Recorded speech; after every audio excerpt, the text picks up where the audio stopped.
तो इसका real name है क्या? डेंगी। और अगर आप हिंदी में बुलाते हैं, जैसे पेपर में छपेगा तो बोलते हैं डेंगू। हाँ, डेंगू इसके घर का नाम है। जैसे छोटे लाल और छोटू, जैसे नाम नहीं होता छोटे लाल और छोटू, वैसे इसका घर वाला नाम है प्यार वाला डेंगू, लेकिन रियली इसका नाम है डेंगी। आधार कार्ड में डेंगी। तो डेंगू जो होता है ये वायरल डिजीज है कि बैक्टीरियल? ये एक वायरल डिजीज है, और वायरल है तो खतरनाक है कि ऐसे ही खतरनाक है? तो it is a viral disease. पहली बात है, ये वायरस से फैलती है, यानी इन्फेक्टियस है कि नॉन इन्फेक्टियस? इन्फेक्शियस है। और ये कौन से वायरस से कॉज होता है? सवाल ये उठता है, वायरस का नाम पूछा जाएगा। Caused by arbo virus. Arbo virus एक बहुत बड़ा ग्रुप है रेट्रो वायरस की तरह। आर्बो वायरस रेट्रो वायरस की तरह एक बहुत बड़ा ग्रुप है, ठीक है? तो आर्बो वायरस, तो ये आर्बो वायरस से फैलता है। इसमें भी genus flavi virus, flavi virus, इसके भी पर्टिकुलर जीनस से फैलता है, नाम है flavi virus.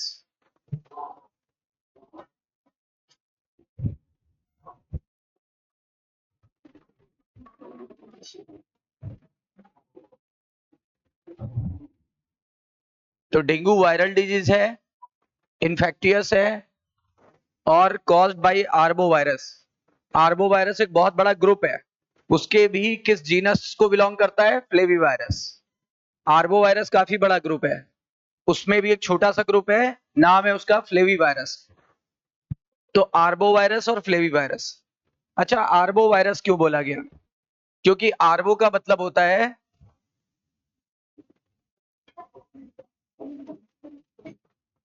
Arthropod born virus. Arthropod born virus, मतलब इसका संबंध आर्थ्रोपोड से है। Arthropod born virus. और आर्थ्रोपोड में क्या आते हैं? इंसेक्ट। इसका मतलब पक्की बात है, इसे इस वायरस को कोई इंसेक्ट फैला रहा है, इसका कोई ना कोई वेक्टर है जो इसको फैला रहा है। यानी ये वायरस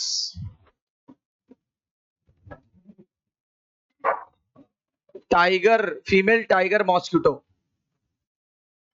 यानी मच्छरनी द्वारा फैल रहा है। फीमेल टाइगर मॉस्किटो, इसका नाम है एडीज एगेप्टाई।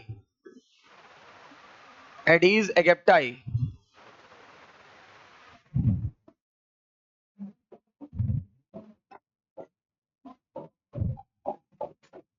तो एडीज एगेप्टाई से फैलता है। साइंटिफिक नेम है एडीज एगेप्टाई। टाइगर मॉस्किटो का साइंटिफिक नेम क्या है?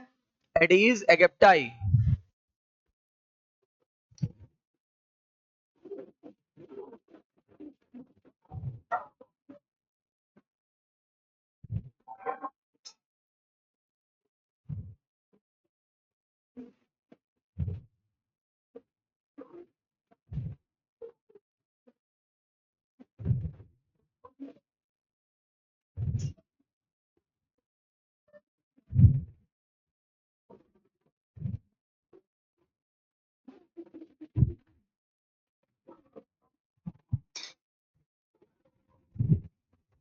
एडीज जीनस है और एगेप्टाई क्या है? स्पीसीज। एडीज क्या है? जीनस, और एगेप्टाई क्या है? स्पीसीज।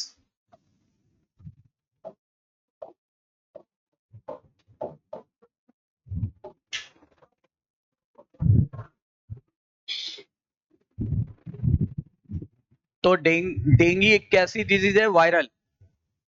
डेंगी है वायरल डिजीज, और संक्रमित संक्रमित होती है, मतलब संक्रमण वाली है। वायरस हमेशा संक्रमण फैलाता है, यानी इन्फेक्शियस है। इन्फेक्शियस यानी संक्रामक रोग। और ये एक बहुत बड़े ग्रुप से बिलोंग करता है, इसका ताल्लुक एक बहुत बड़े ग्रुप से है, नाम है आर्बो वायरस। और उसके भी किस जीनस से बिलोंग करता है? Flavi virus. आर्बो वायरस क्या है? आर्बो वर्ड आया है आर्थ्रोपोड बॉर्न वायरस, मतलब ये एक आर्थ्रोपोड से फैलने वाला वायरस है। आर्थ्रोपोड का नाम क्या है? Female tiger mosquito.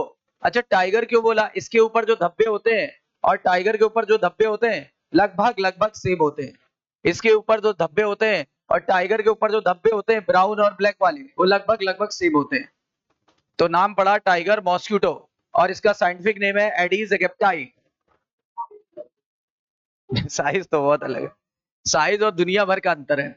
एक है धरती तो दूसरा है आसमान, एक है आकाश तो दूसरा है पताल, एक है इनवर्टिब्रेट तो दूसरा है वर्टिब्रेट, जमीन आसमान का फर्क है।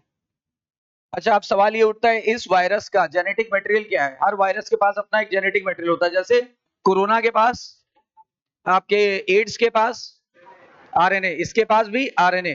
ज्यादातर वायरस का जेनेटिक मटेरियल आरएनए होता है, इससे उन्हें फायदा होता है, वो तेजी से अपने आप को म्यूटेट करते हैं, उसके अंदर तेजी से म्यूटेशन होता है यानी उत्परिवर्तन, और उत्परिवर्तन होने से वो अपने अंदर जल्दी जल्दी बदलाव कर लेते हैं, और जल्दी जल्दी बदलाव कर लेने से उसमें बहुत सारे वेरिएंट्स आ जाते हैं।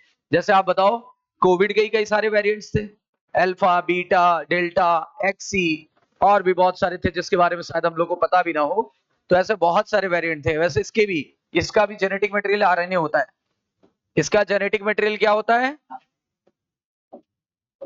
ज्यादातर वायरस का जेनेटिक मटेरियल आरएनए होता है, सिंगल स्टैंडर्ड आरएनए। इसका मतलब इसका म्यूटेशन रेट फास्ट की स्लो, उत्परिवर्तन दर तेज की धीरे।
हो गया?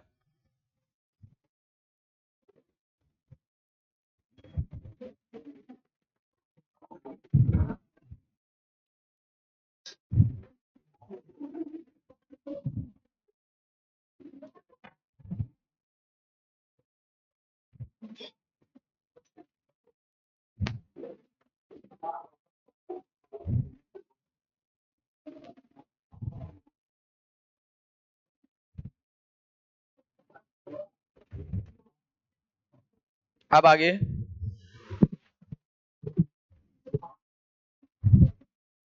इंक्यूबेशन पीरियड क्या होता है? कल बताया था ना, इंक्यूबेशन पीरियड क्या होता है? इन्फेक्शन से लेकर, इन्फेक्शन से लेकर के फर्स्ट सिम्टम नजर आने तक की गैप को, फर्स्ट सिम्टम दिखने तक के गैप को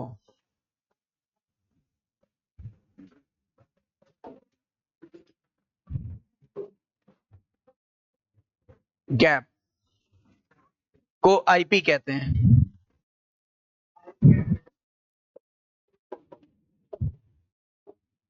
को आईपी कहते हैं।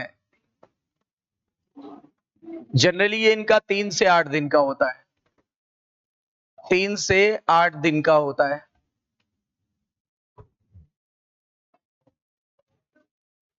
3 से 8 दिन का होता है।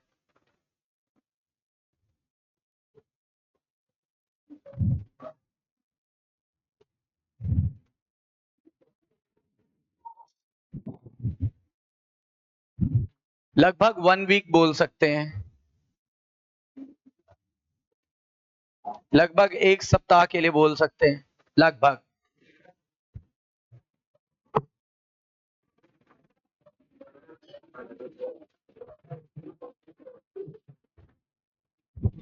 ये एक पर्सन से दूसरे पर्सन को कैसे फैलता है? एक पर्सन से दूसरे पर्सन को कैसे फैलता है? एक होस्ट है, दूसरे होस्ट को मच्छर काटने से फैलता है, by tiger mosquito, bite of tiger mosquito. यानी ये एक वेक्टर है, ये एक वेक्टर है जो होस्ट 1 से होस्ट 2 को और होस्ट 2 से होस्ट 3 को फैला सकता है। एक पर्सन से दूसरे पर्सन को काट के, जैसे मलेरिया फैलाया था वैसे ही इसने ये फैलाया, जैसे फाइलेरिया फैलाया था वैसे इसने ये भी फैलाया। यानी होस्ट टू होस्ट ट्रांसमिशन कौन करेगा? तो बताया गया बाइट ऑफ टी मॉस्किटो का मतलब टाइगर मॉस्किटो, और इसीलिए उसको वेक्टर भी कह सकते हैं।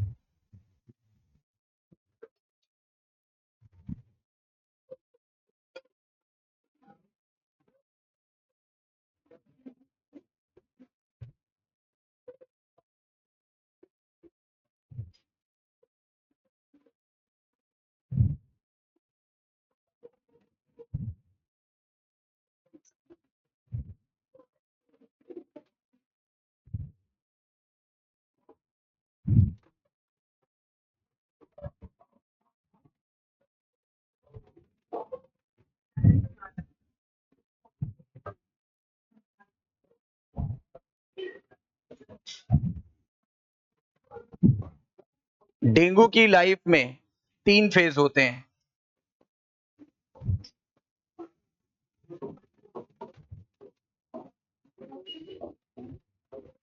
लेकिन डेंगू 2 प्रकार का हो सकता है।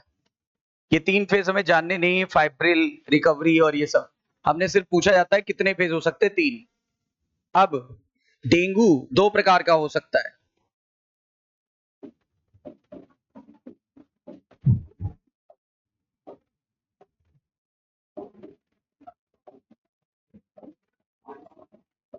एक होता है क्लासिकल और एक होता है हीमोरेजिक।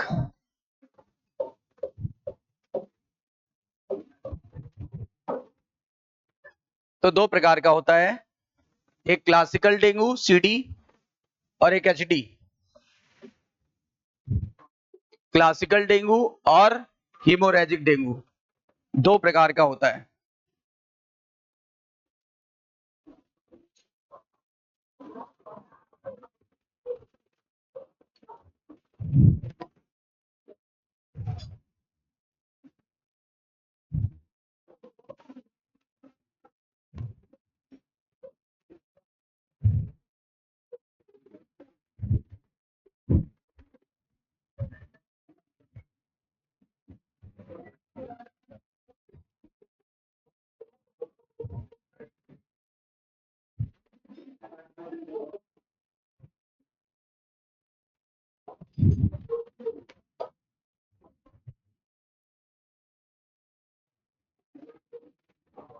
ये हीमोरेजिक लिखा है HAEMO।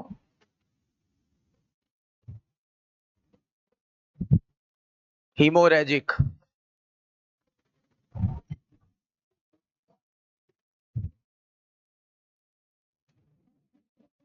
अब सबसे पहले पढ़ेंगे classical dengue.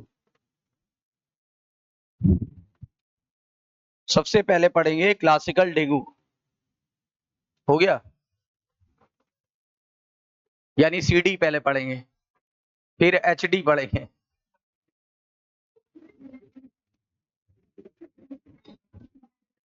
Classical dengue. Classical dengue में क्या क्या होता है? सबसे पहला लक्षण सुनिए, अचानक से बुखार आना। अचानक से बुखार आना यानी sudden onset of fever.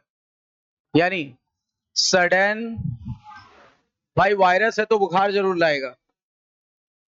Sudden onset of fever यानी अचानक से बुखार,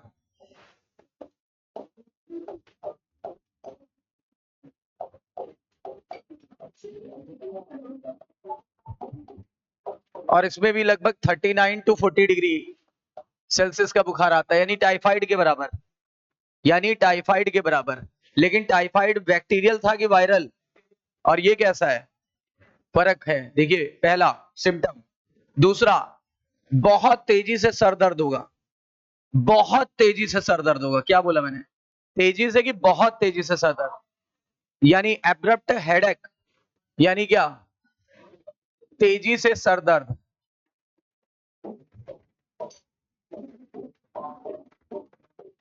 यानी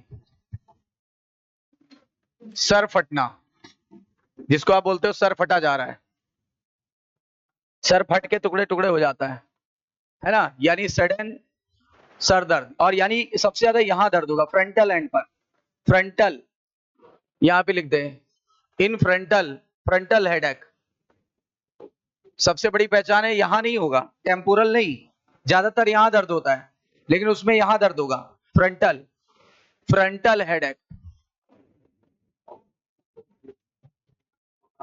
फ्रंटल हेडेक होगा। अगला सिम्टम, अगला सिम्टम सुनिए, आंखों के आईबॉल के पीछे बहुत ज्यादा दर्द होगा। आईबॉल के पीछे ऐसे लग रहा है कोई चुभा रहा है, या बहुत ज्यादा प्रेशर फील हो रहा है, मतलब आंखें हिलाने में भी दिक्कत होगी, आंखें हिलाने में भी, मतलब आपको इधर से इधर देखना है तो भी आपका मन नहीं करेगा, इतनी तेज दर्द होगा। यानी ऊपर से नीचे, नीचे से ऊपर, इधर तिरछी आंखें भी करने का मन नहीं करेगा, है ना। तो इसका मतलब क्या होगा, आंखें हिलाने में भी दर्द होगी। आप सोचो कितना दर्द होगा, क्लियर। यानी क्या हो जाएगा, आई बॉल के पीछे, आई बॉल के पीछे, आई बॉल के पीछे भयंकर दर्द।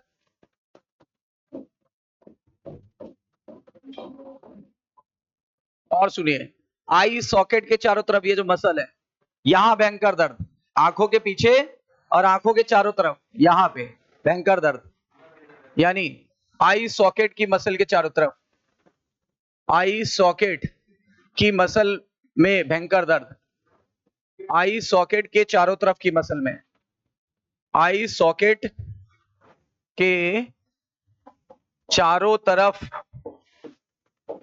की मसल में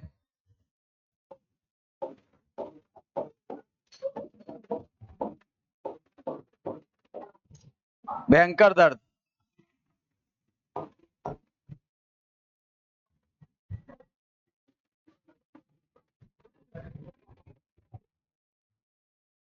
तो चार सिम्टम नजर आ गए। पहला, अचानक से बुखार आना, कितने डिग्री का, जितना टाइफाइड में आया था। टाइफाइड में कितना, 39 टू 40 डिग्री, लेकिन टाइफाइड बैक्टीरियल थी और ये है वायरल।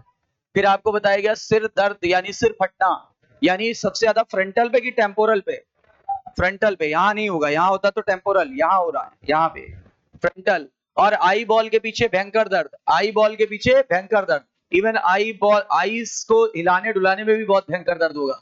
आई सॉकेट के चारों तरफ की मसल में, यानी यहां, यहां पे भयंकर दर्द, यहां भयंकर दर्द होगा, ठीक है। स्किन पे रैसेस पड़ेंगे, स्किन पे रैसेस आने लगते हैं, स्किन पे रैसेस,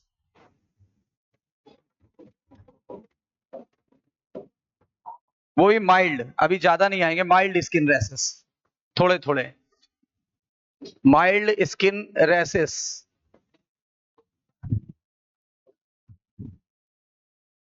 माइल्ड स्किन रैसेस। अब सुनो, मस्कुलर और joint pain, muscle and joint pen होगा, मसल में और ज्वाइंट में पेन होगा, muscle and joint pen, muscle और ज्वाइंट पेन होगा। भूख में कमी आएगी, यानी लॉस ऑफ एपेटाइट। याद करो टाइफाइड में भी भूख में कमी आई थी, लॉस ऑफ एपेटाइट यानी भूख में कमी आई, भूख में कमी आएगी।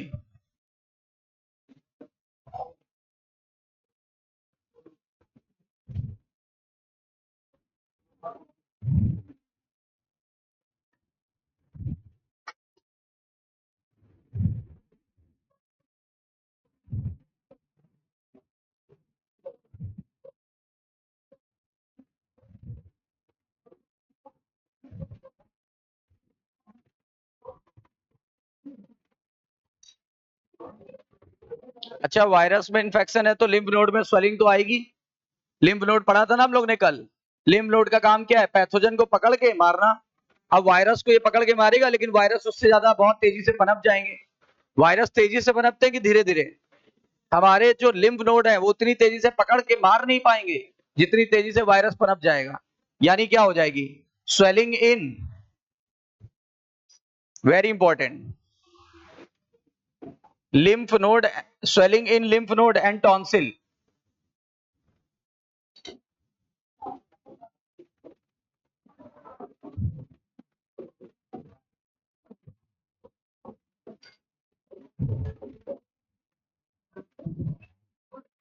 और क्या, वायरस आया तो भयंकर थका देगा, भयंकर थकावट,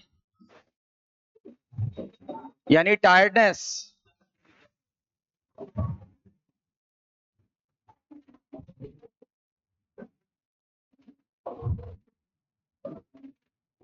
टायर्डनेस,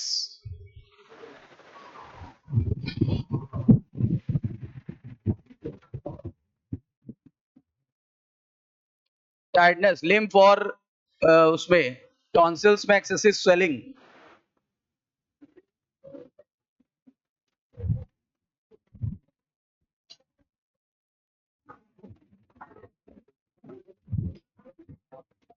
प्लेटलेट्स काउंट थोड़ा गिरने लगता है।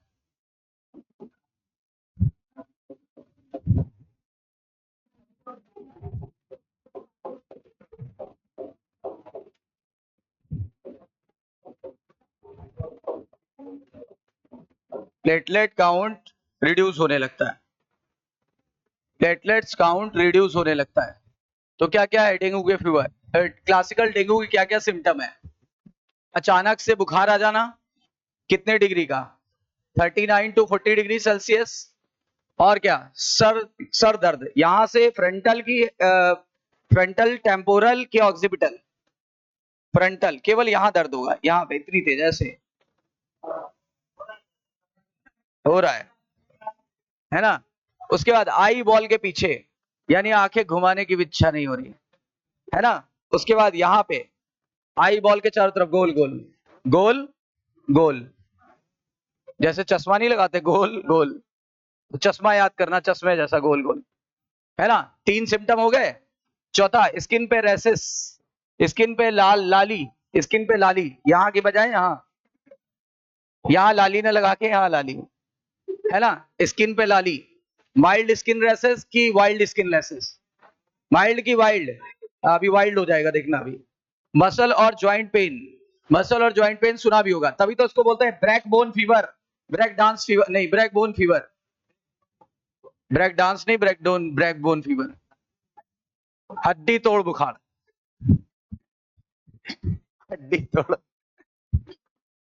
तो break bone fever,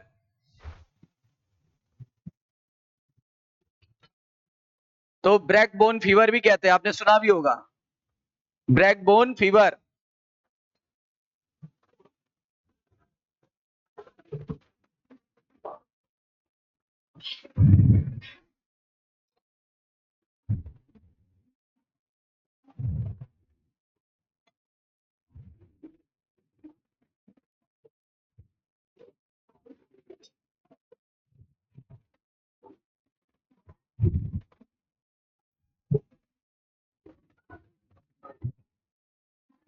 break bone fever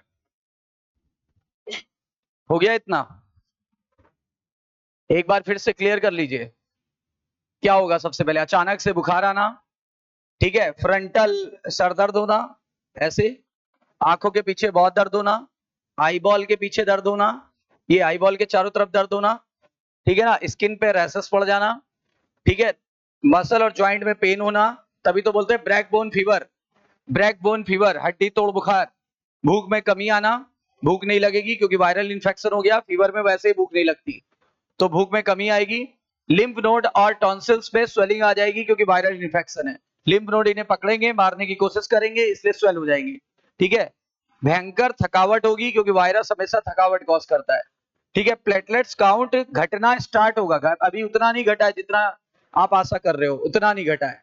तो ये सारे मेन मेन सिम्टम्स हो गए क्लासिकल उसके, क्लासिकल डेंगू के। तो ये क्लासिकल डेंगू के सिम्टम्स हो गए हैं। अब आगे बढ़ते हैं, अब आते हैं हीमोरेजिक।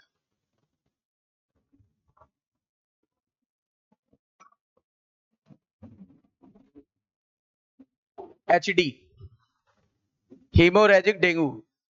इसमें क्या होगा, क्लासिकल के तो सिम्टम होंगे ही होंगे, कुछ नए सिम्टम नजर आने लगेंगे।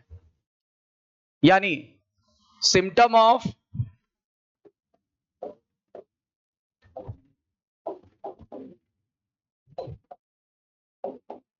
क्लासिकल डेंगू तो होंगे ही होंगे, प्लस अब पता है क्या होने लगता है, हैमरेज का मतलब होता है ब्लड वेसल का फटना। हैमरेज का मतलब होता है ब्लड वेसल का फटना। तो अब ब्लड वेसल भी फटने लगेगी, यानी फाइन ब्लड कैपिलरीज डैमेज होने लगती हैं। फाइन ब्लड कैपिलरीज डैमेज होने लगेंगी।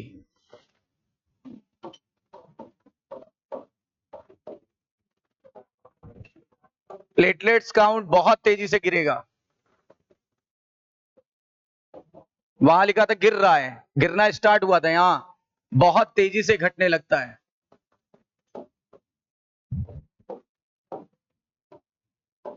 प्लेटलेट्स काउंट बहुत तेजी से घटने लगता है। प्लेटलेट्स काउंट बहुत तेजी से घटने लगता है। अब आप बताओ ब्लीडिंग टाइम, वो ब्लड क्लॉटिंग टाइम बढ़ जाएगा? ब्लड क्लॉटिंग टाइम बढ़ जाएगा कि घट जाएगा? ब्लड क्लॉटिंग टाइम जो है वो बढ़ जाएगा। इस वजह से जो ये डैमेज हो रही है ब्लड कैपिलरी, वो रिपेयर नहीं हो पाएंगे, और रिपेयर ना हो पाने के कारण खून और ज्यादा निकलेगा। यानी ब्लड कैपिलरीज रिपेयर ना हो पाने के कारण, ब्लड कैपिलरीज रिपेयर ना हो पाने के कारण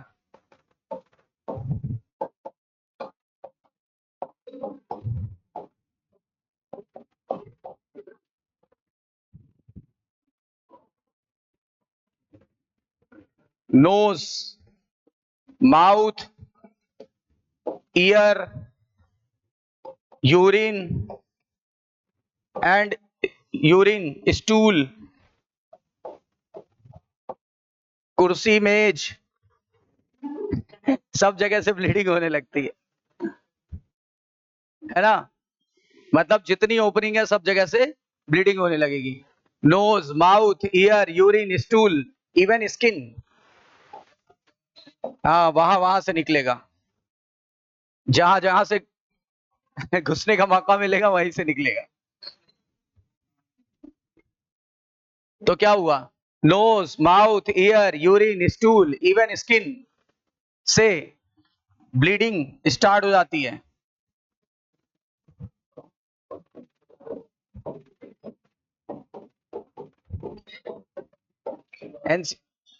इसको कह सकते हैं इंटरनल ब्लीडिंग। इंटरनल ब्लीडिंग प्रारंभ हो गई, इंटरनल ब्लीडिंग बढ़ गई। अच्छा, इंटरनल ब्लीडिंग बढ़ जाने से लिवर, लिवर वगैरह और स्टोमक में भी ब्लीडिंग होने लगती है। लिवर और स्टोमक में भी ब्लीडिंग होने लगती है। लिवर व स्टोमक में ब्लीडिंग होने के कारण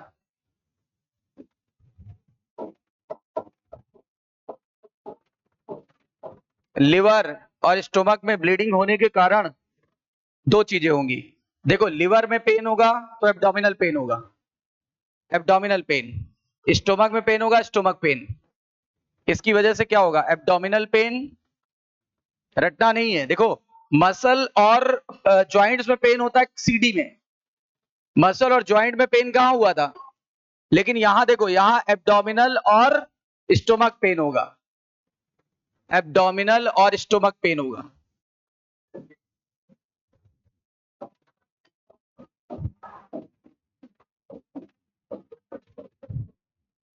देख रहे हो वहां क्या हुआ था, जरा ध्यान दीजिए, वापस चलते हैं।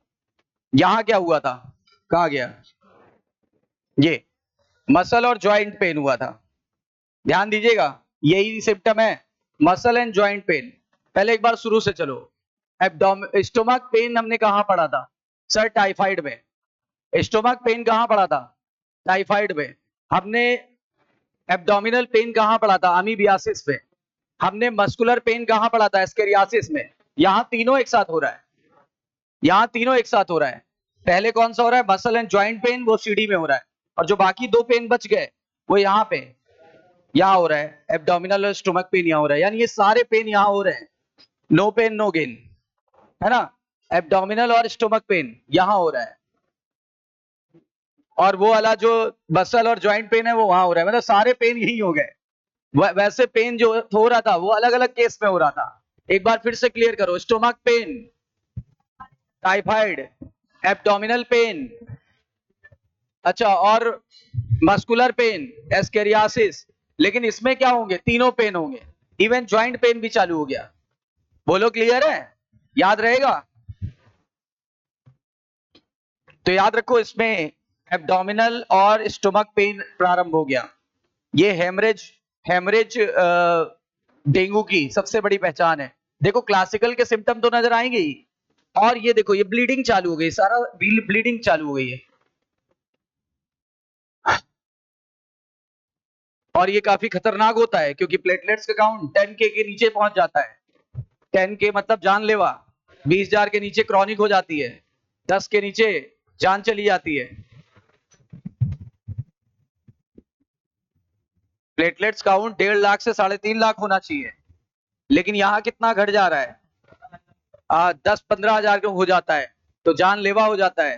तभी तो देखो इंटरनल ब्लीडिंग हो जाती है। और सुनो, अभी ब्लीडिंग थमी नहीं है, क्रॉनिक केस में, सीवियर केस में क्या होती है, हमारी रेस्पिरेटरी लाइनिंग में और हमारे ब्रेन में भी हेमरेज हो जाता है, ब्रेन हेमरेज हो जाता है, ब्रेन में इंटरनल ब्लीडिंग चालू हो जाएगी, रेस्पिरेटरी लाइनिंग में इंटरनल ब्लीडिंग चालू हो जाएगी,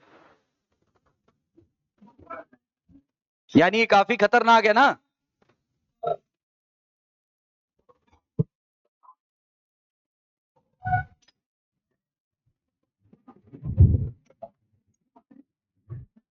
देखो सीवियर केस में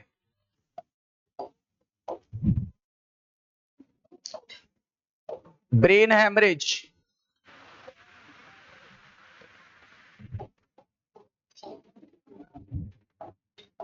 व ब्रेन हेमरेज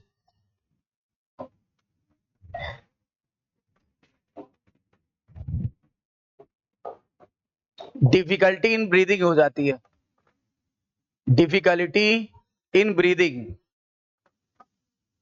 क्योंकि म्यूकस लाइनिंग भी टूट जाएगी, डिफिकल्टी इन ब्रीदिंग स्टार्ट हो जाती है।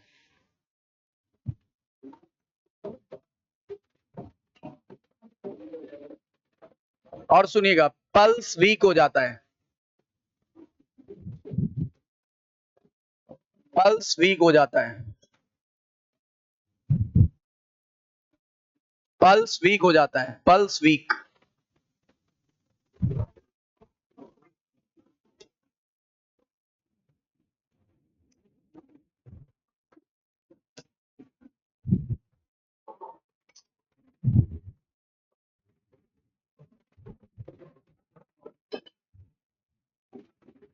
एक्सेसिव डिहाइड्रेशन होने लगता है।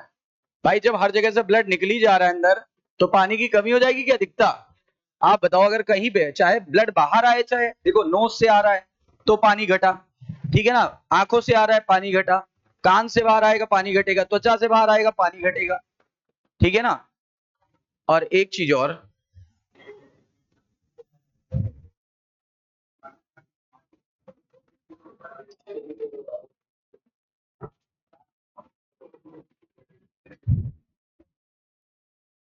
हाँ यहाँ पे, यहाँ एक पॉइंट ऐड करना पड़ेगा।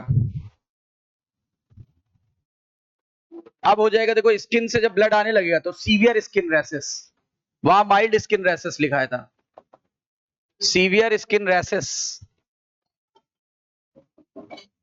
सीवियर स्किन रैसेस किसकी पहचान है, और mild skin rashes, skin rashes का मतलब स्किन पे लाली, सीवियर स्किन रैसेस, वहां माइल्ड स्किन रैसेस था, यहां सीवियर स्किन रैसेस है। माइल्ड स्किन रैसेस किसकी पहचान थी, क्लासिकल डेंगू की, और सीवियर स्किन रैसेस किसकी पहचान है, एक्सेसिव डिहाइड्रेशन हो जाएगा, क्योंकि इंटरनल ब्लीडिंग हो रही है, excessive dehydration, due to internal bleeding, due to internal bleeding. देखो रटना नहीं है। और कभी भी पानी की कमी होगी तो आपको पता क्या कैसे चलेगा, उल्टी जैसा प्रतीत होगा, जी मिचलाना, मितली आना, जी मिचलाना, यानी नाउजिया। नाउजिया का मतलब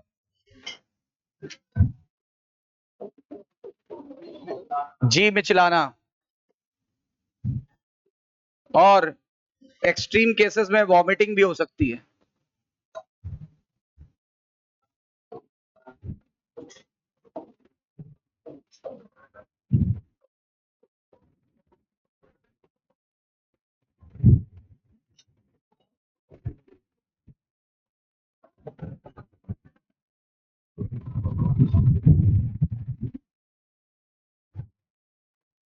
और ये काफी फैटल है। फैटल मतलब जानलेवा।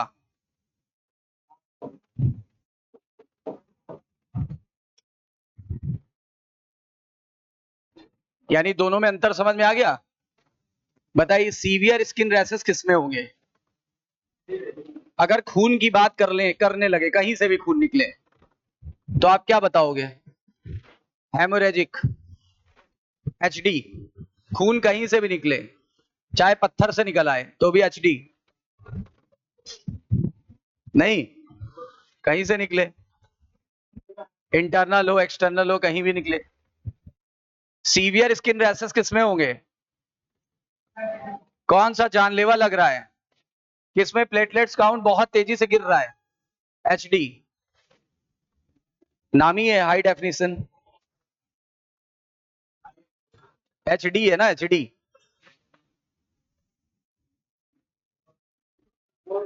एक्सेसिव डिहाइड्रेशन होगा, यानी कि बहुत ज्यादा प्यास लगेगी, प्यास बहुत ज्यादा लगेगी। डिहाइड्रेशन का मतलब प्यास बढ़ जाएगी।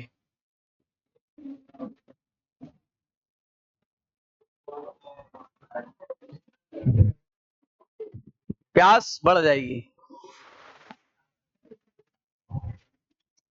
एक बार फिर से देख लीजिए, एचडी में क्या क्या होगा?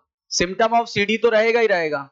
फाइन ब्लड कैपिलरीज डैमेज होने लगती है, नाम ही है हेमरेज। हेमरेज का मतलब होता है कोई चीज ब्लड का वेसल का फटना, कहते नहीं ब्रेन हेमरेज हो गया, यानी ब्रेन की नसें फट गई। तो ब्रेन, ये हर जगह की कैपिलरीज डैमेज होंगी, प्लेटलेट्स काउंट बहुत तेजी से गिरने लगेगा, ब्लड क्लॉटिंग टाइम बढ़ जाएगा, ब्लड कैपिलरीज रिपेयर ना हो पाने के कारण हर जगह से ब्लड आने लगेगा, यानी इंटरनल ब्लीडिंग चालू हो जाएगी, सीवियर स्किन रैशेस हो जाएंगे, लिवर और स्टोमक के ब्लड में ब्लीडिंग चालू हो जाएगी, एब्डोमिनल और स्टोमक पेन प्रारंभ हो जाएगा। फिर सीवियर केस में ब्रेन हैमरेज हो जाएगा, ब्रेन हैमरेज और difficulty in breathing, brain haemorrhage और डिफिकल्टी इन ब्रीदिंग, ये सीवियर केस में होगा, यानी जानलेवा है, जानलेवा। फिर उसके अलावा पल्स वीक हो जाएगी, पल्स वीक हो गई, ठीक है। एक्सेसिव प्यास लगेगी, क्योंकि इंटरनल ब्लीडिंग में पानी लॉस हो रहा है, उल्टी आएगी, पहले मितली जैसा लगेगा, उल्टी आएगी और फेटल हो जाएगा। ये हो गया आपका एचडी। क्लियर हो गया? अब देखते हैं इसका ट्रीटमेंट क्या है, इसका ट्रीटमेंट क्या है। पहले इसको कंफर्म कैसे करते हैं, कंफर्म, इसकी डायग्नोसिस कैसे करोगे?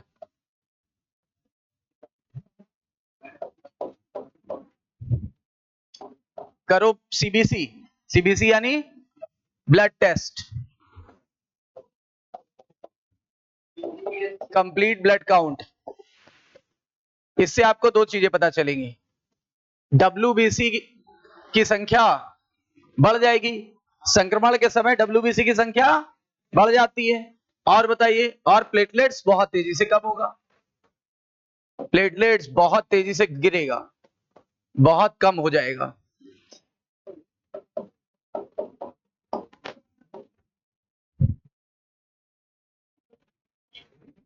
डब्ल्यूबीसी की संख्या बढ़ेगी, प्लेटलेट्स बहुत तेजी से गिरेगा। कंफर्म करने के लिए टॉर्निकेट टेस्ट करेंगे।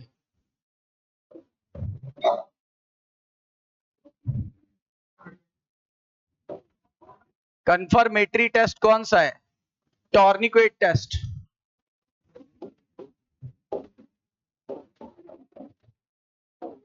कौन से टेस्ट से कंफर्म होगा? ये टॉर्निकेट टेस्ट, इसका स्पेसिफिक टेस्ट है। जैसे एड्स का कंफर्मेटरी टेस्ट क्या था? वेस्टर्न ब्लॉट, ठीक है। और कर सकते हैं एलाइजा, और कर सकते हैं एलाइजा, और कर सकते हैं आरटीपीसीआर। आरटीपीसीआर से डेंगू का वायरस कंफर्म हो जाए, डेंगू के वायरस का पता लगेगा।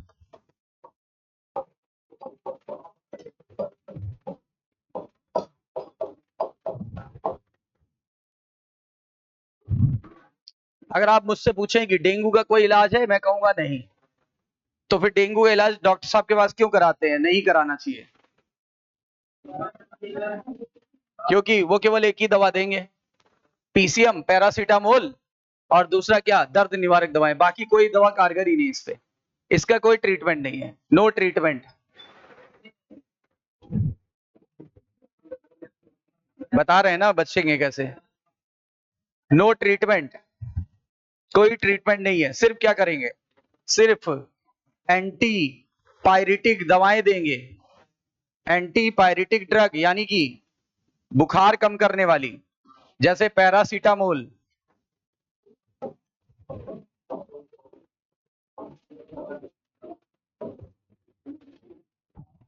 जो फीवर को घटाएगा, और एक एनाल्जेसिक देंगे।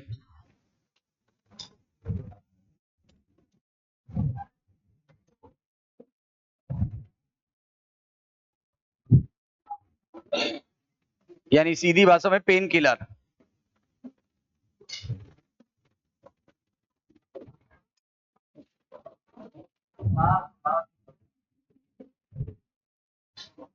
दर्द निवारक,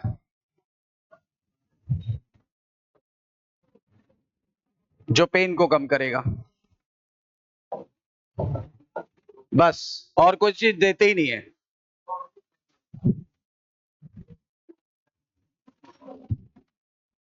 ध्यान देने की बात यह है कि एस्प्रिन और डिस्प्रिन भूल के भी नहीं देंगे। कहते नहीं सर दर्द हो रहा है, लाओ डिस्प्रिन खा लें। एस्प्रिन और डिस्प्रिन नेवर टेकन, क्योंकि ये है क्या, ये खून को पतला कर देगी और प्लेटलेट्स और कम हो जाएंगे। मतलब प्लेटलेट्स तो वैसे घट रहे हैं, अगर इनको ले लिया तो ये खून को पतला कर देंगी, खून को पतला कर देंगी, प्लेटलेट्स और डैमेज हो जाएंगे, मर जाएगा व्यक्ति। यानी ब्लड को पतला कर देती है, ब्लड थिनर है, ब्लड थिनर, सो प्लेटलेट्स को और घटाएंगी, और इससे डेथ हो सकती है। ध्यान देना, वेरी इंपॉर्टेंट लगाना, एस्प्रिन और डिस्प्रिन कभी नहीं लेते।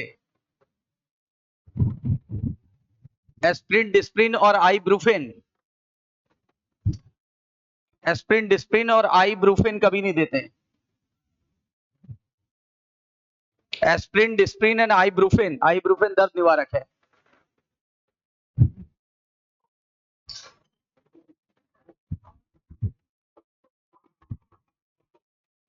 एस्प्रिन, डिस्प्रिन और आइब्रूफेन कभी नहीं देते।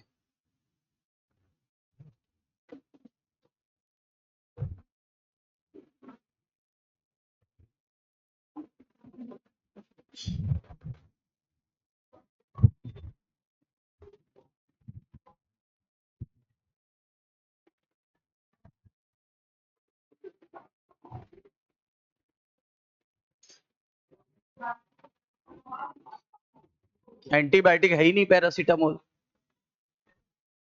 क्या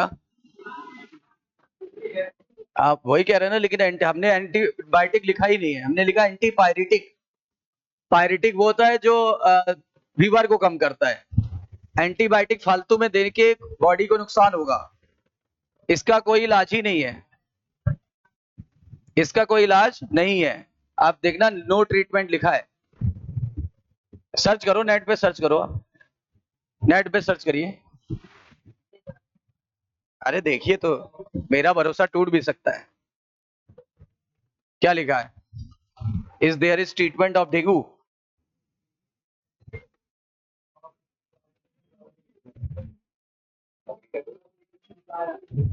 लिखा होगा नो ट्रीटमेंट। हाँ वही कह रहे हैं ना, ट्रीटमेंट नहीं है इसका। है ना? बकरी के दूध के नहीं है ना, इसका भी नहीं, चिकनगुनिया का भी नहीं है। अब वो देखो, अब आपके कहने पे डॉक्टर साहब दे दें एंटीबायोटिक, उनको तो ठीक है, कोई दिक्कत नहीं, लेकिन रियली इनका केवल एक ही इलाज है, आप घर पे बैठे, take rest, proper take liquid diet, never take spicy diet.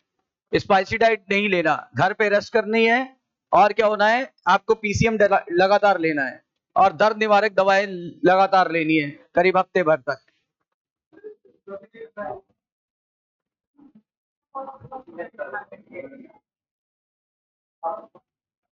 करना क्या है इसमें, इसमें करना है लिक्विड डाइट लेनी है।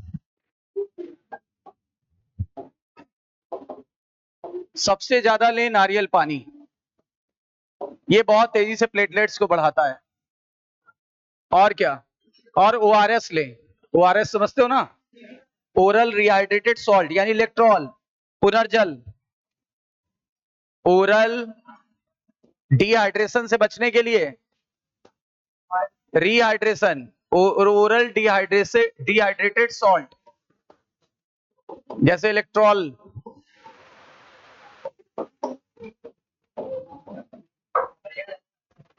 हाँ, तो लिक्विड डाइट ले, नारियल पानी ले, ओआरएस ले, और क्या, और कीवी लेना चाहिए, कीवी से प्लेटलेट्स बढ़ता है। और अगर पपीते के पत्ते का अर्क मिल जाए, पपीते के पत्ते का अर्क, इतनी देर से बकरी के दूध से पीछे पड़े हो, लो लो पियो।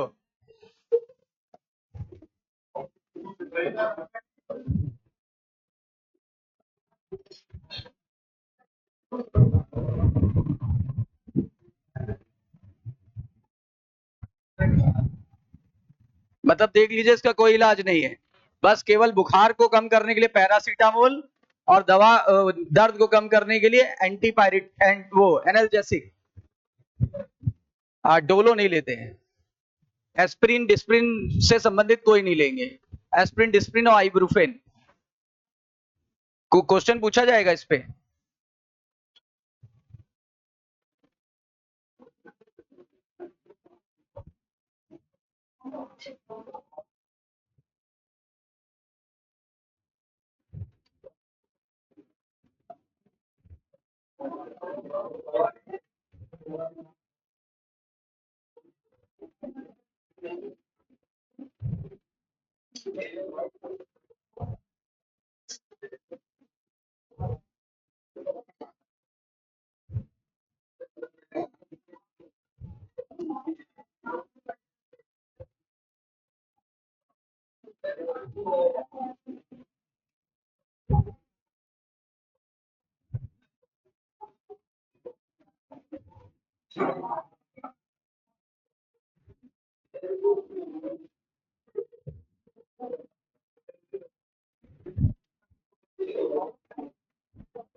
हो गया इतना, तो ये हो गया डेंगू या डेंगी।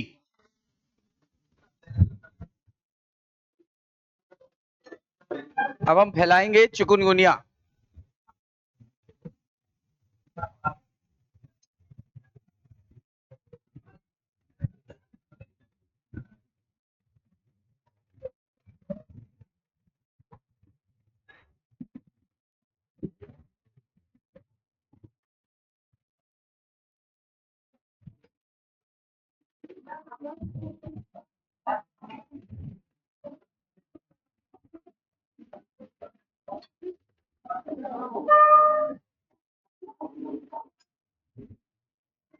चिकनगुनिया, चिकुनगुनिया, चिकन नहीं, चिकुनगुनिया, चिकनगुनिया नहीं, चिकन नहीं खा रहे हो।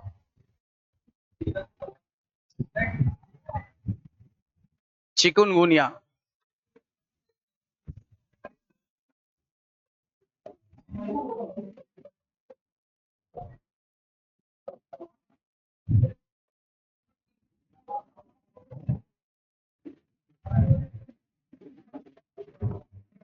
ये भी एक वायरल रोग है।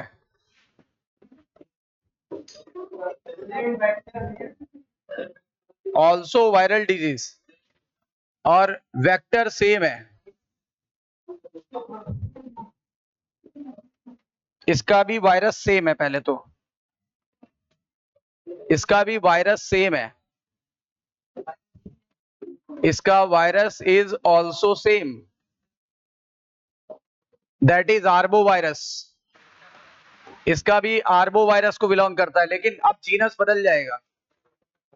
जीनस है अल्फा वायरस, वहां था फ्लेवी वायरस, यहां जीनस है अल्फा वायरस, बदल गया ना। देखो आर्बो वहां पे भी था, यहां पे भी है, लेकिन अब उसका एक जीनस बदल गया, अल्फा वायरस हो गया, अल्फा वायरस।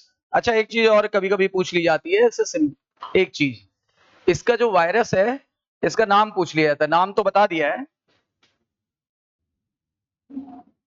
वायरल डिजीज है तो उसके वायरस का नाम पूछा जाता है ऐसे सिंबल में। तो ऐसे डेंगू का शुरू का 3 लेटर ले लो और वी ऐसे कर दीजिए, ये इसको बोलते हैं डेंगू वायरस।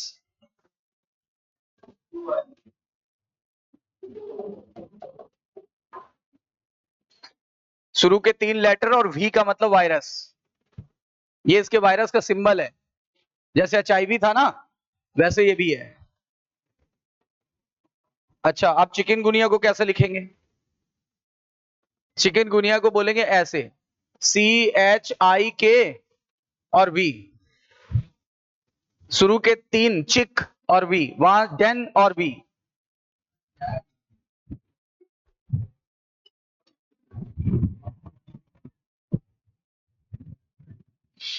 बताइए, इसका जो ग्रुप है बड़ा वाला वो तो सेम है, लेकिन जीनस बदल गया है। जीनस है फ्लेवी वायरस, इससे जीका वायरस भी फैलता है। जीका नाम सुना? Zika virus, Zika Zika.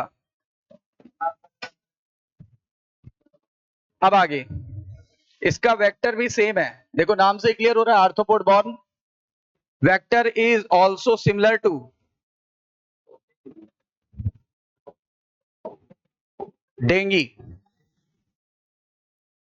That is female tiger mosquito, and that is Aedes aegypti.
अब आगे,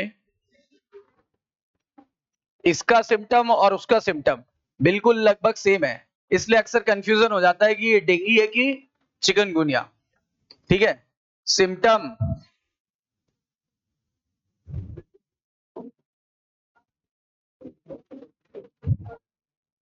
are almost similar to dengue, so often confused, इसलिए अक्सर कंफ्यूजन करता है। इसमें भी मोटे मोटे सिम्टम बताएं तो लगभग सेम है, लगभग सेम है।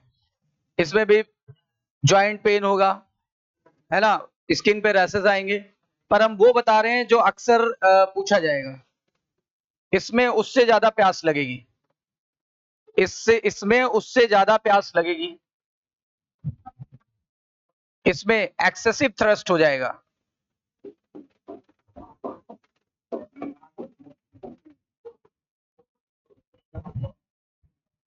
उसमें थ्रस्ट था, इसमें एक्सेसिव थ्रस्ट हो जाएगा।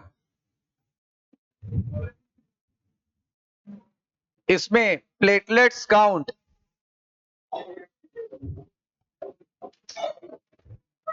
वैसे तो नहीं गिरता, लेकिन अगर गिरेगा भी तो उतनी तेजी से नहीं गिरेगा, ज्यादातर नहीं गिरता। यदि गिरा भी तो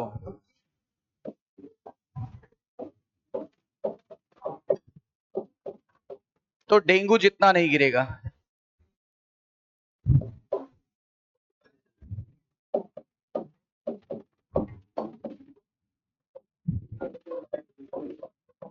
यानी अगर प्लेटलेट्स काउंट काफी कम है तो हम क्या समझेंगे? प्लेटलेट्स काउंट काफी कम है तो क्या समझेंगे? और प्लेटलेट्स काउंट वैसे तो नहीं गिर रहा है, लेकिन अगर गिरा भी तो उतना नहीं गिरता जिस लेवल से डेंगू में, तो चिकनगुनिया हो सकता है। दो सिम्टम आपको अभी तक नजर आए, उसमें थर्स्ट था, इसमें एक्सेसिव थर्स्ट है। एक, दो।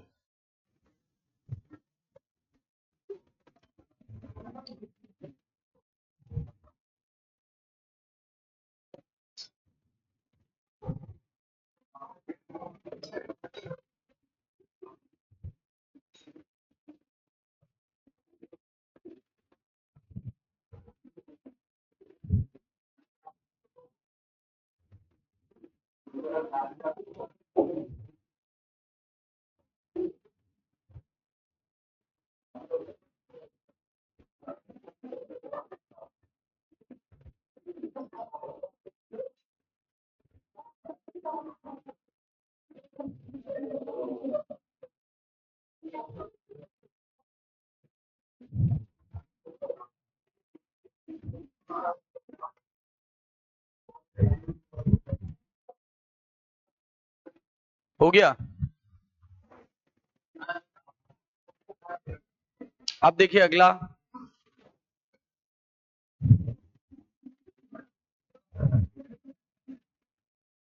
प्लेटलेट्स वाली बात हो गई। इसमें होगा सीवियर स्किन रैसेस, किससे? डेंगू से भी ज्यादा।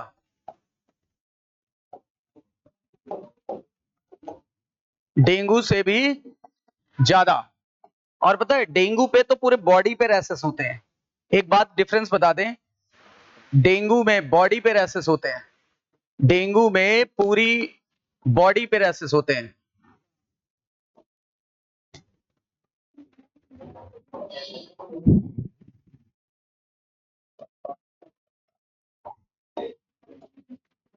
जबकि चिकनगुनिया में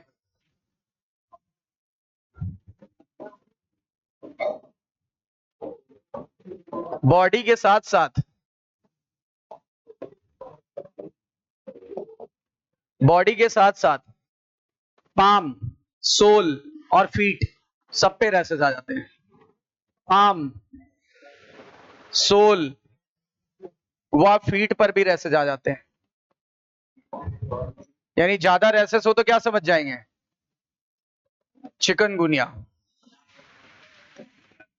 देखो तीन अंतर समझ में आया अभी तक। इसमें ज्यादा प्यास लग रही है, प्लेटलेट्स काउंट जल्दी नहीं गिरता, गिरा भी तो डेंगू जितना नहीं गिरेगा। अगला पॉइंट समझ में आया कि अगर बहुत ज्यादा स्किन रैसेस हो गए, वो भी पाम, सोल और फीट लेते हुए, तो हम समझ जाएंगे चिकनगुनिया है।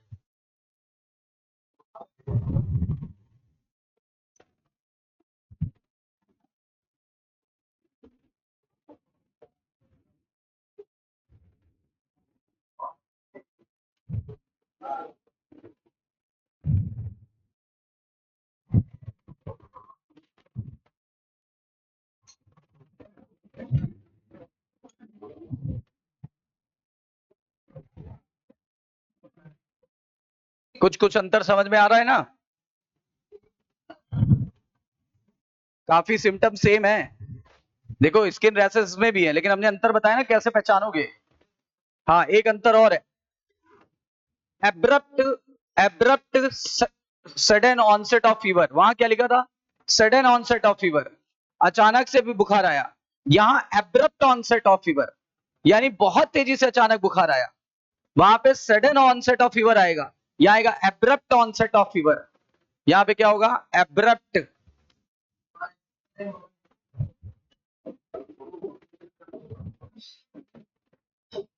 फर्क समझिए। वहां एब्रप्ट नहीं लगा था। एब्रप्ट का मतलब बहुत तेजी से।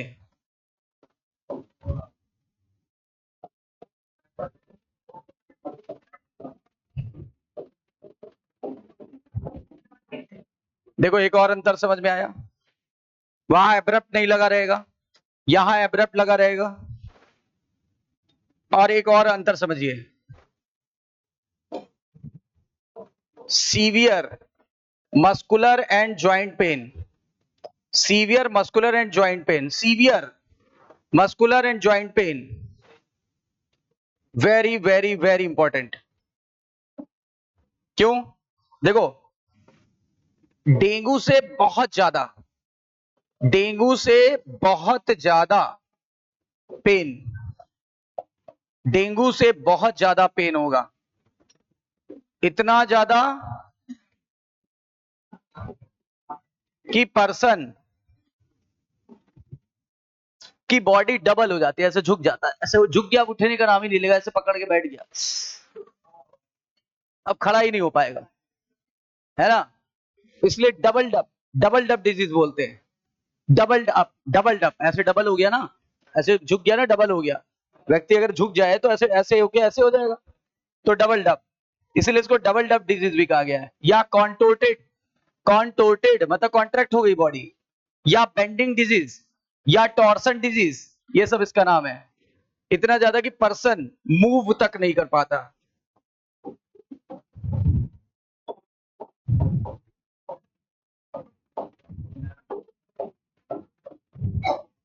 और ये पेन कुछ डेज, कॉमा वीक, मंथ्स या ईयर्स तक हो सकता है। कई लोगों को सालों साल हो रहा है।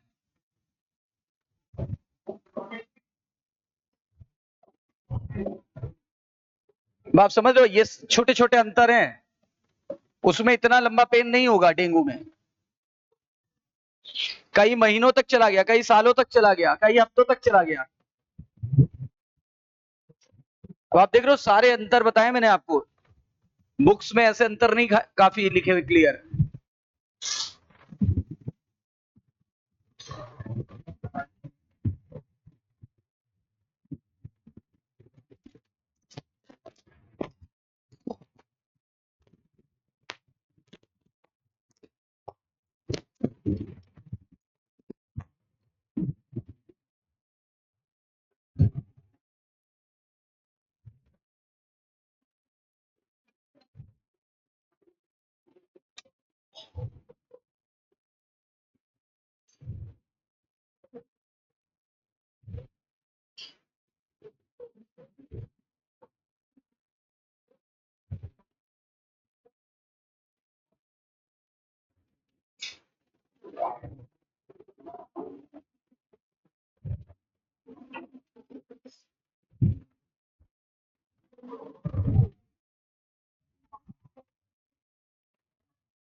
वहां भी मस्कुलर पेन और ज्वाइंट पेन हुआ था, लेकिन वहां व्यक्ति चल फिर लेगा, यहाँ चल फिर नहीं पाएगा। देखो मूव नहीं कर पा रहा, चलना तो दूर की बात है।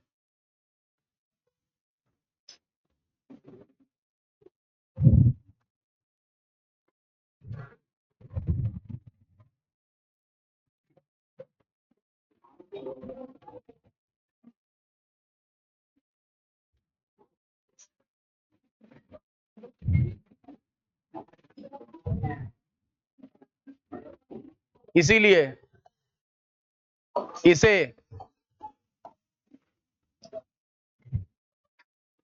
डबल डब या बेंडिंग या ट्विस्टेड या कॉन्ट्रैक्टेड या कॉन्टोर्टेड, इतने सारे नाम हैं। कॉन्टोर्टेड डिजीज भी कहा जाता है। देख रहे हो, व्यक्ति बेंड हो जाएगा, ट्विस्टेड हो जाएगा, कॉन्ट्रैक्टेड हो जाएगा या कॉन्टोर्टेड हो जाएगा।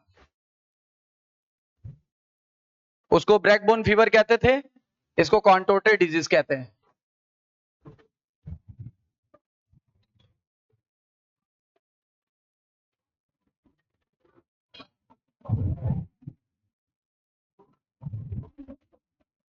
डायग्नोसिस कैसे करें?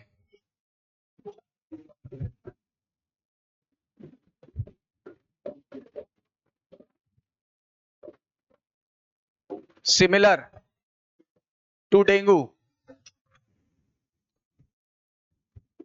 But not tourniquet test. Tourniquet नहीं करेंगे, वो तो उसका था ना, बताइए। Not tourniquet test, tourniquet test नहीं करेंगे। यानी इसमें 3 करेंगे। कौन कौन से 3? सीबीसी और आरटीपीसीआर और एलाइजा। तभी तो मैंने बोला था एलाइजा कंफर्मेटरी टेस्ट नहीं था, आरटीपीसीआर भी कंफर्मेटरी नहीं। इससे ये पता किया जाता कौन सा एंटीजन है। कोरोना में भी आरटीपीसीआर किया जाता था। तो डायग्नोसिस हो गई, ट्रीटमेंट कुछ नहीं, वही same. No no no medicine, no treatment, वही बिल्कुल सिमिलर टू डेंगू, बिल्कुल डेंगू की तरह। वही लिक्विड डाइट, आराम करें, नारियल पानी पिए, ओआरएस लें,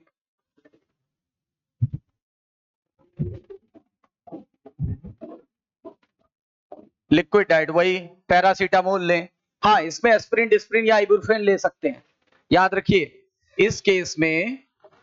अच्छा, इससे पहले एक लाइन यहां ऐड करेंगे, इससे पहले एक लाइन यहां ऐड करेंगे। देखो क्या, इसमें इंटरनल ब्लीडिंग कभी नहीं होती, इसलिए तो एस्पिरिन डिस्प्रिन ले सकते हो। इसमें नो इंटरनल ब्लीडिंग,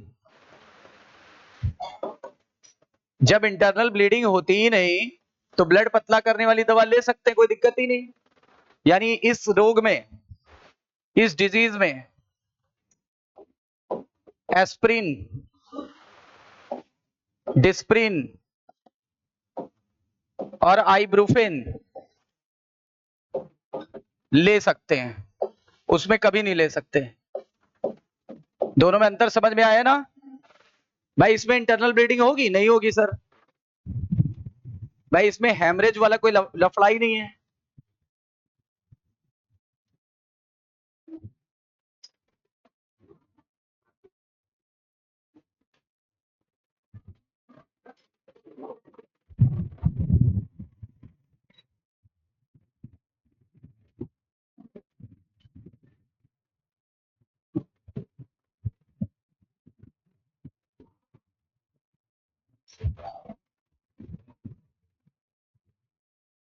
गर्मी बढ़ गई कि मुझे को लग रही है गर्मी? लो इसी बात पे खाओ।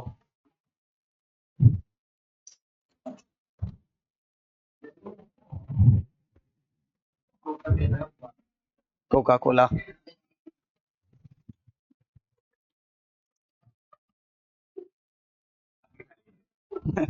खाएंगे।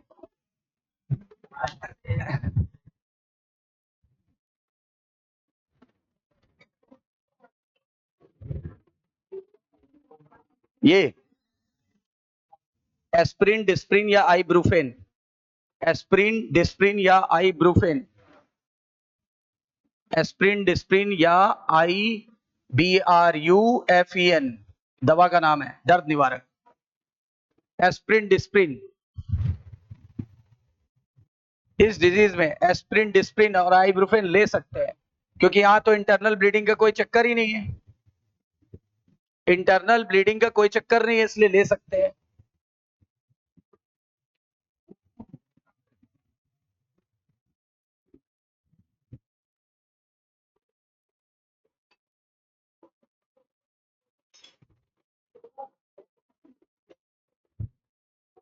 एस्प्रिन, डिस्प्रिन या आइब्रूफेन लिया जा सकता है।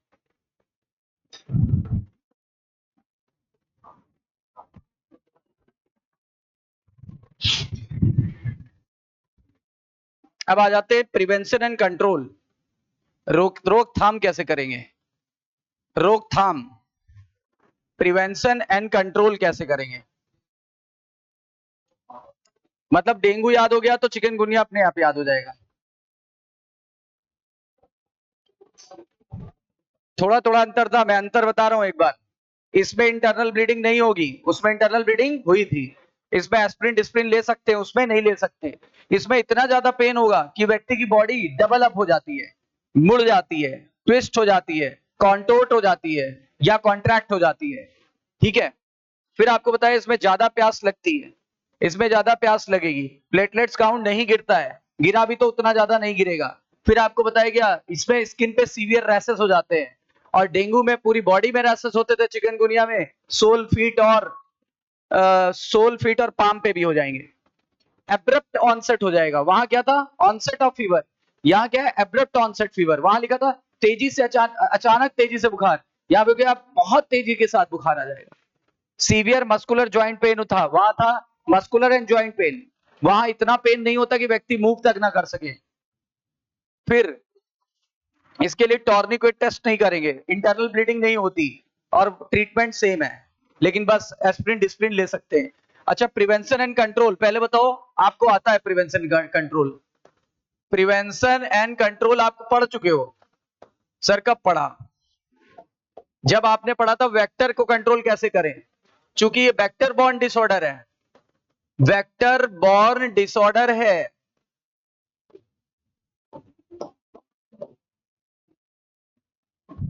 तो वेक्टर को कंट्रोल करने के लिए क्या करेंगे, वेक्टर को कंट्रोल करें कैसे, गड्ढों में पानी इकट्ठा ना होने दें, उसके ऊपर इंसेक्टिसाइड डाल दें, है ना, या फिर कैरोसिन ऑयल डाल दें, या गंबूसिया फिश पॉन्ड में फिर छोड़ दें, मॉस्किटो नेट का इस्तेमाल करें, मॉस्किटो क्रीम लगाएं। ठीक है ना। उसके अलावा क्या, घरों में लोहे की जाली, उसमें लोहे की जाली लगाएं, विंडो में लोहे की जाली लगाएं। याद आया कुछ नहीं, है ना। इसके अलावा क्या, और उसके अलावा ड्रैगन फ्लाई छोड़ दें, याद करो dragon fly, dragon fly mosquito के लार्वा को खा जाता है। तो मोटा मोटा बात मैं याद दिला रहा हूं, वैसे तो आप ये सब पढ़ चुके हो, लेकिन मैं वापस से याद दिला दे रहा हूं। पहला, पॉन्ड में, पॉन्ड में लार्विसाइड फिश छोड़ दें,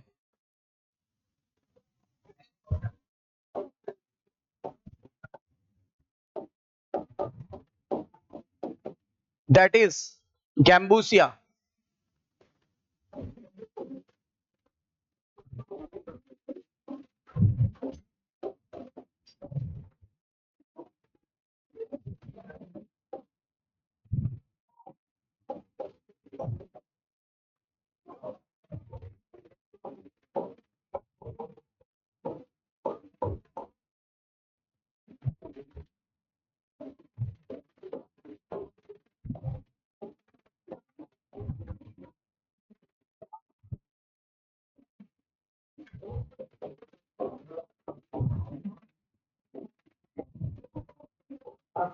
स्ट्रेगनेंट वाटर यानी स्थिर पानी पे ऑयल डाल दें, इससे मॉस्किटो के लार्वा सांस न ले पाने के कारण।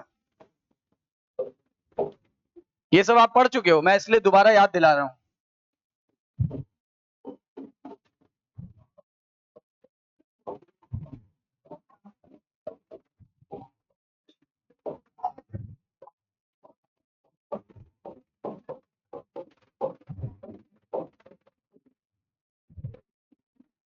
और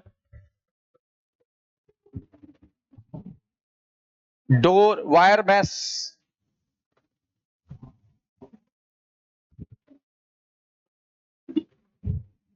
ड्रैगन फ्लाई से बायो कंट्रोल करें।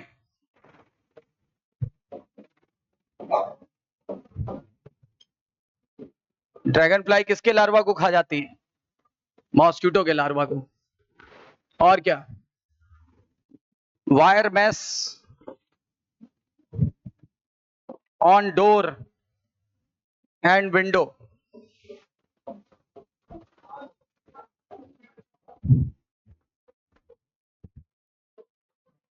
पानी इकट्ठा ना होने दें।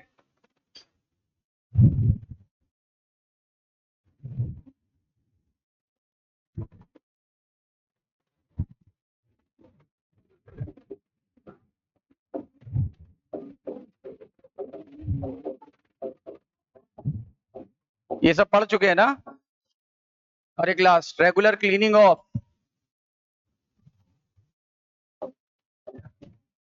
Cooler, cooler and tank.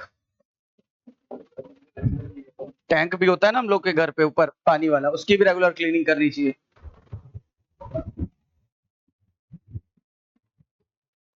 और ये सब आप पढ़ चुके हो, ये हमने दोबारा याद दिलाया है, याद करो, आप लिख चुके हो।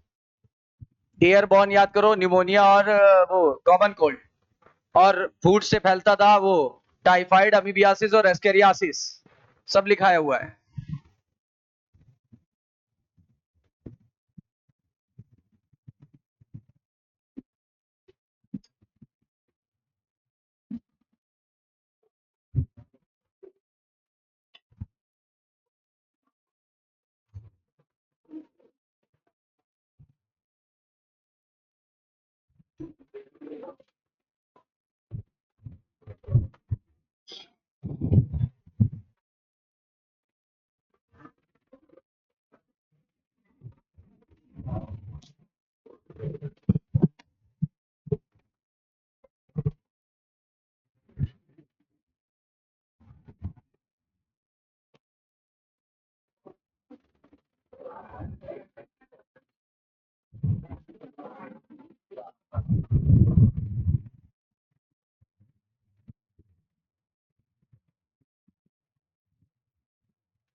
और ये तो आपको याद भी रहेगा, कॉमन सा उपाय है।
हो गया?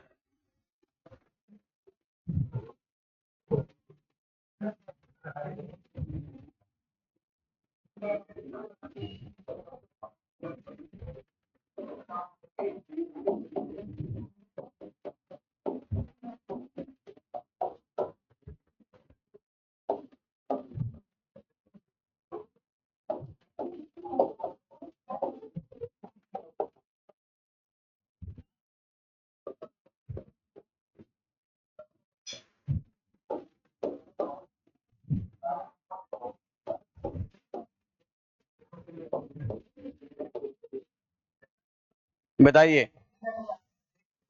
पहला सही, दूसरा गलत।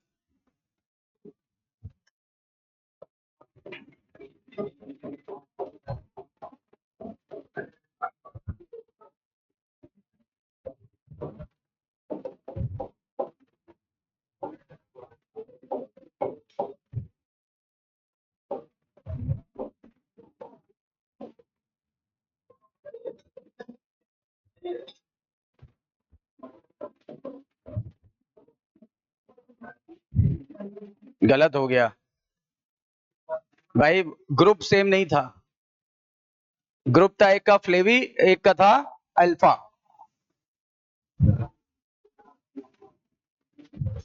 हाँ, अगर लिखते दोनों आर्बो वायरस है तो सही होता।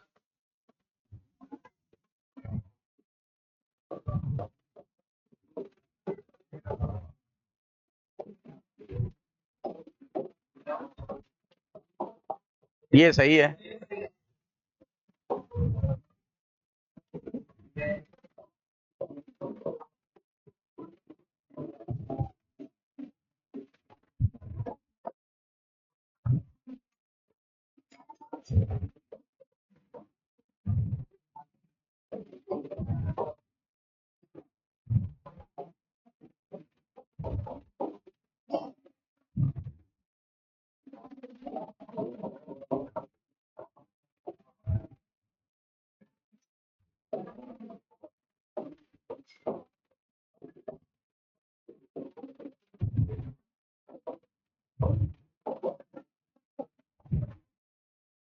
हम्म,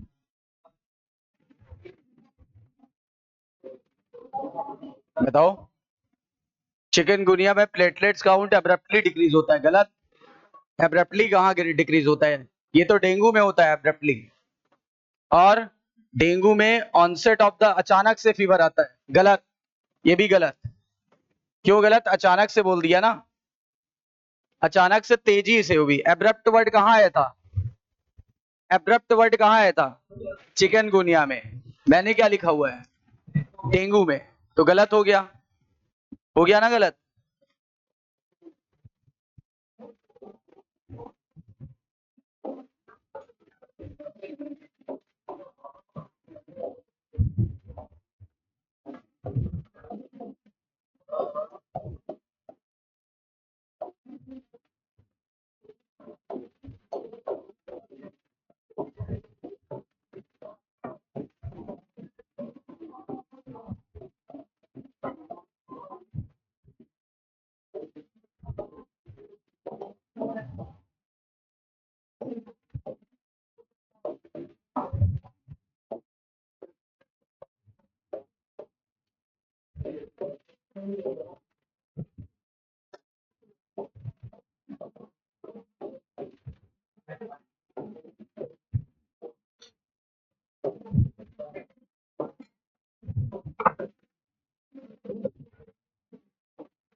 आप बताइए।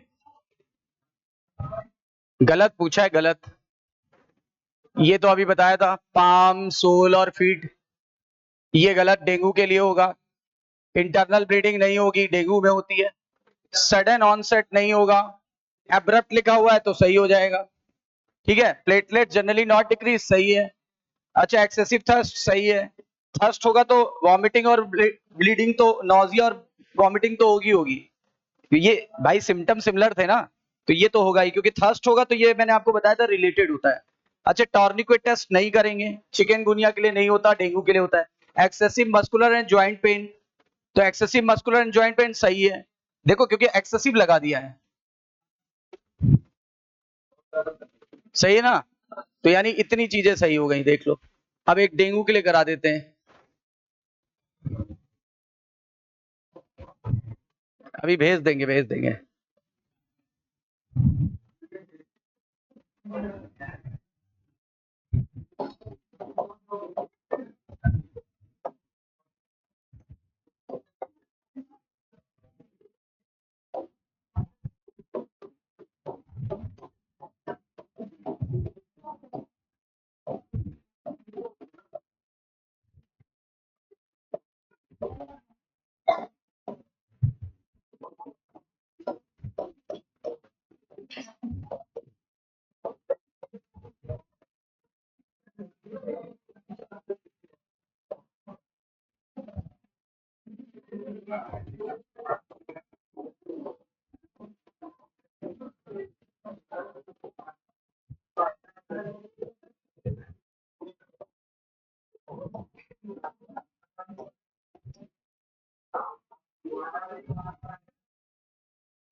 अच्छा, चिकनगुनिया में भी तो आरएनए ही होता है, ये नोट कर लेना।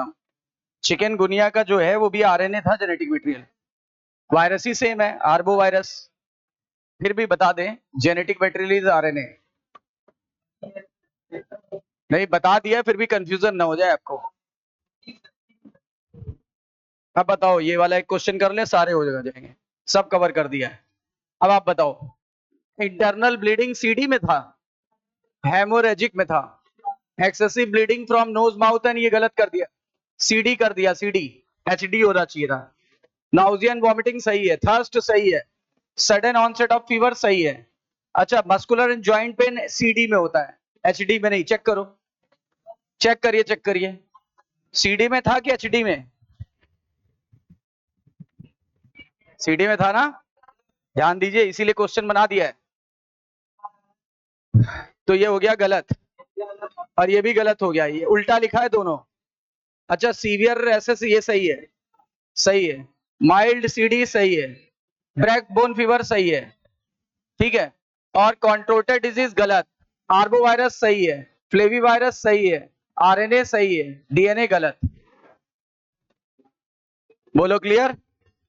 देखो, सारे क्वेश्चन भी हो गए और सारी चीजें भी हो गई। तो हमारा आज हो गया डेंगू और चिकनगुनिया। कल करेंगे इसके आगे, कल फैलाएंगे कैंसर।